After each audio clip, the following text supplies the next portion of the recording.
کرتے ہیں اگین ثنا آپ سے being a human rights activist آپ کے ارد گرد ایسے کون سے ایکسپیرینسز ہے، کوئی ایسا ایکسپیرینس شیئر کریں جو رشتے کے معاملے میں یا بچی کی شادی کے بعد اس نے کوئی پروفیشنل فیلڈ ریلکٹنٹلی چھوڑی ہو یا فورسفلی سسرال کی وجہ سے ہی چھوڑی ہو ریلکٹنٹلی.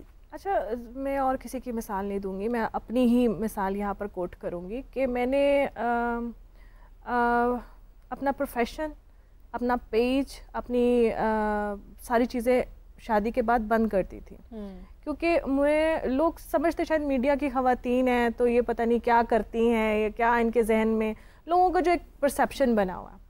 تو میرے سسرال والوں کو جو ایشو تھا نا وہ یہ تھا کہ جی میڈیا سے تعلق آپ کو ڈسکنیکٹ کرنا پڑے گا. میں نے کہا ٹھیک ہے جی اوکے کر لیتے ہیں. میں نے اپنا سارا البتہ جو ہے نا وہ سے وائنڈ اپ کر دیا. مگر ایشو یہ بنا کہ اس کے بعد بھی اگر میڈیا کی خاتون آپ کے گھر کی چار دیواری میں بیٹھ کے محفوظ نہیں ہے، پھر بھی اسے یہی باتیں سننے کو مل رہی ہیں کہ یہ تو وہاں کام کرتی تھی، یہ تو یوں کرتی تھی، یہ تو یوں کرتی. چھوڑنے کے باوجود مطلب کسی سے کوئی کانٹیکٹ نہیں ہے، کوئی رابطہ نہیں ہے، سب کچھ چھوڑنے کے باوجود وہ چار دیواری میں بیٹھی وہ یہی باتیں سنتی جا رہی ہے بار بار کہ پتہ نہیں اس کے کہاں کہاں تعلقات تھے، یہ یوں تھی، یہ یوں تھی، یہ تو کام کرتی رہی ہے یہاں پر. اچھا وہ آپ کو ڈائریکٹ کوئی نہیں، کسی کی ضرورت نہیں ہے کہ ڈائریکٹ کوئی آپ سے بات کرے، انڈائریکٹ آپ کو کمیونیکیشنز آ رہی ہیں، انڈائریکٹ آپ کو باتیں آ رہی ہیں. اچھا جی یہ بات تو صرف میرے اور میرے ہسبینڈ کو پتا تھی کہ میرا میڈیا سے کوئی تعلق تھا. یہ بات نکلی کہاں سے؟ جب آپ کے اپنے گھر سے کوئی بات نکلتی ہے نا، یا آپ سمجھتے ہو کہ یار آپ نے اپنی زندگی اس بندے کے نام کر دی ہے اور اس بندے نے آپ کو سارے زمانے میں بتا دیا اور مجھے منع کیا ہوا ہے کہ یار آپ نے نہیں بتانا کہ آپ وہاں پروفیشن آپ کا آپ میڈیا سے کام میں جاب کرتی تھی. تو پھر آئی واز شاکڈ اور وہ میرا لاسٹ ٹرننگ پوائنٹ تھا. اس کے بعد پھر میں نے سوچا کہ جب ایک عورت اپنے گھر کی چار دیواری میں اپنے آپ کو محفوظ نہیں محسوس کر رہی، مطلب اسے بار بار تھریٹس ہو رہے ہیں، مطلب ایک طرح سے بندہ ایگزاسٹ ہو جاتا ہے چیزیں سن کے. جب ایک چیز یار مطلب آپ عزت دار آدمی ہو تو اپنی عزت کا تو خیال کرو. آپ اس کے لیے سب کچھ چھوڑ رہے ہو، ہر چیز پیچھے بیک اپ پہ ڈال رہے ہو، تو آپ مجھے ایسی باتیں سنوا رہے ہو اپنی فیملی سے. اچھا ذرا یہاں پر آپ نے اپنا پرسنل ایکسپیرینس شیئر کیا ہے تو میں آپ سے یہاں پر یہ پوچھنا چاہوں گی کہ ڈو یو تھنک کہ کوئی پروفیشن چھوٹا یا بڑا ہوتا ہے؟ اوبویسلی جو میڈیا میں لڑکیاں ہوتی ہیں انہیں بہت زیادہ پریشرائز کیا جاتا ہے، چھوڑ دو تم نے کیا کرنا ہے ادھر جا کے، یہ فیلڈ ایسی ہے، یہ فیلڈ ویسی ہے. اور سرٹن ڈفرینٹ فیلڈز، مارکیٹنگ میں نہیں لڑکیوں کو جانے دیا جاتا، پی آر میں نہیں جانے دیا جاتا کہ آپ کو میل گیز یو نو یہ ساری چیزیں آتی ہیں. تو آپ کیا کہیں گے اس حوالے سے؟ میں یہ کہوں گی کہ یہ جو بھی باتیں نا یہ مردوں کے اپنے دماغ کے فطور ہیں. جو جیسا ہوتا ہے نا وہ دوسرے کو بالکل ویسا عکس دیکھ رہا ہوتا ہے. ہم لاکھ سوچے کہ جی ہم حجابوں میں نقابوں میں ان کو نظر آئے تو شاید یہ وہ سمجھے کہ عرشوں سے اتری پریاں اتری ہیں یا کچھ ایسا، مگر نہیں. جس مرد کے دماغ میں گند ہے نا تو وہ آپ کو گند میں ہی دیکھے گا. آپ سامنے بیٹھے بے شک جو مرضی کرے ہو، آپ جتنے مرضی، یہ دیکھیں جو چیز میری ہے نا وہ میری اور میرے رب کا معاملہ ہے. ایگزیکٹلی آپ مجھے کیسے انالائز کر سکتے ہو؟ اس میں کوئی دوسرا ہاں بالکل وہی والی بات ہوگی نا ثنا، جب ہم بات کرتے ہیں کہ اگر آپ خود سے جھوٹ بولتے ہیں یا ایکسٹرا سٹوریز بناتے ہیں، if you are a good storyteller, تو پھر آپ سامنے والے کی بات کو بھی یو وڈ تھنک ٹوائس. بالکل بے شک بیچارہ سامنے والا سچ ہو، ہاں بالکل، لیکن یو وڈ تھنک ٹوائس نا. لیکن ہم اپنی ایک اور خاص گیسٹ کو آپ لوگ سے ملواتے چلے. She has joined us on zoom video call. Umm Laila, she is also a human rights activist. السلام علیکم جی Umm Laila, how are you? Welcome to میری سہیلی. السلام علیکم جی، آپ کی آواز ذرا کم آ رہی ہے، آئی ہوپ آپ مجھے سن سکتے ہیں. جی جی بالکل ہم سن سکتے ہیں. کیسی ہیں آپ؟ جی میں بالکل ٹھیک ہوں، بہت شکریہ. اچھا ام لیلا جی، آج ہم بات کر رہے ہیں خواتین کے بارے میں، ان بچیوں کے بارے میں جو بیچاریاں پروفیشنل ڈگریز تو لے لیتی ہیں، اتنی ہائی ایجوکیشن تو لے لیتی ہیں لیکن گھر بیٹھ جاتی ہیں اس کے بعد، اور مے بی انہیں فیملی کی طرف سے پریشر ہوتا ہے، سسرال والوں کی طرف سے پریشر ہوتا ہے کہ آپ نے آگے اپنا کیریئر پرسیو نہیں کرنا، فورسفلی انہیں گھر بٹھا دیا جاتا ہے. تو اس کے بارے میں آپ کیا کہنا چاہیں گی؟ اسپیشلی اسٹیم ڈگریز جو ہیں ان کی بات اگر ہم کرتے ہیں. شکریہ. میں چونکہ آپ لوگوں کو دیکھ نہیں سکتی اس لیے بالمشافہ میں آپ لوگوں کی صرف آواز سن سکتی ہوں. بہت شکریہ آپ نے مجھے اس امپورٹنٹ مدعے پر بات کرنے کے لیے بلایا، جو کہ ایک پاکستان جیسی ڈیولپنگ کنٹری کے لیے بہت سیریس بات ہے اور ایک کریٹیکل ایشو ہے. جب ہم پاکستانی فیمیل لیبر فورس